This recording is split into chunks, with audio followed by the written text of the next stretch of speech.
السلام عليكم ورحمة الله. ورتل كما كنت ترتل في الدنيا.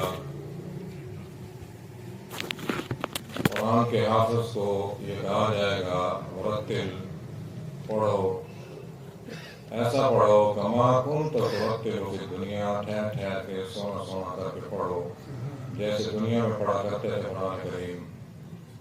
یہ اس حافظ کے لیے ہے جس نے قرآن کریم حفظ کیا ہوگا، یاد کیا ہوگا اور اسے یاد رکھا ہوگا۔ اور دوسری بات یہ ہے کہ قرآن کریم کا گھر میں موجود ہونا، رکھنا، یہ باعث برکت ہے، اس کی اپنی برکات ہیں۔ اگر گھر میں قرآن کریم موجود رہے گا، پڑھا رہے گا، پڑھیں گے نہیں تو ثواب نہیں ہوگا۔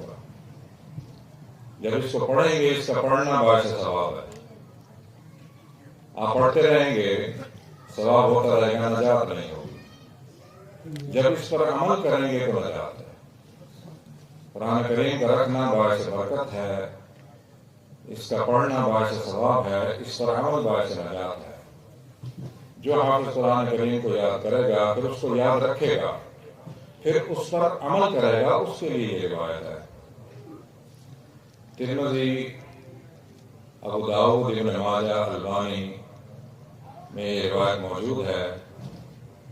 عبداللہ بن عمر رضی اللہ عنہ یہ راوی ہیں۔ یقال اللہ تعالی لصاحب القرآن اقرأ وارقى ورتل كما كنت ترتل في الدنيا فإن منزلتك عند آخر آية تقرأها۔ حافظ قرآن کو کہا جائے گا کہ اس وقت کے جب حساب کتاب ہو جائے گا، حشر کا میدان، جنت میں داخل ہوگا، پھر اس کو اس کے درجات ملیں گے حساب کے بعد۔ وسیق الذین اتقوا ربهم من الجنة زمرا، جنت میں گروہ کے گروہ داخل کیے جائیں گے۔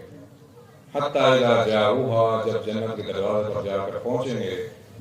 وفتحت ابوابها، اور جنت کے دروازے کھول دیے جائیں گے۔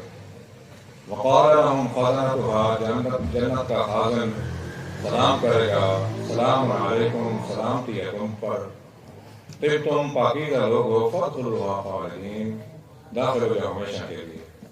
تو داخل ہونے کے بعد یہ حکم ہوگا حافظ قرآن کو، اقرا پڑھو، ورقہ اور چڑھو، چڑھتے جاؤ، کما کنت ترتل فی الدنیا،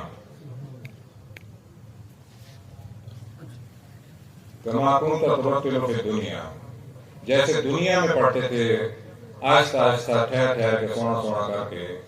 فَإِنَّ مَنزِلَتَكَ، پھر آپ کی منزل ہے، عند آخر آیۃ تقرأها، قرآن کریم کی آخری آیت الناس تک جہاں کو پہنچے گا، وہ اس کی منزل ہوگی، مقام ہوگا۔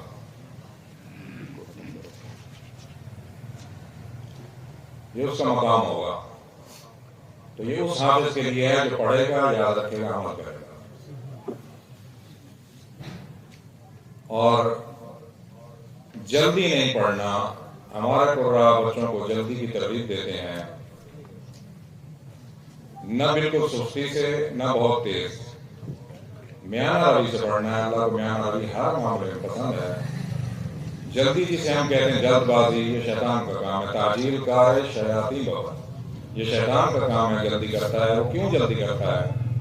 ان کید الشیطان کان ضعیفا، شیطان کا فریب کمزور ہوتا ہے، اسی لیے فریب پہ فریب، فریب پہ فریب جلدی کرتا ہے کہ تاکہ کوئی تو میرا فریب کامیاب ہوگا۔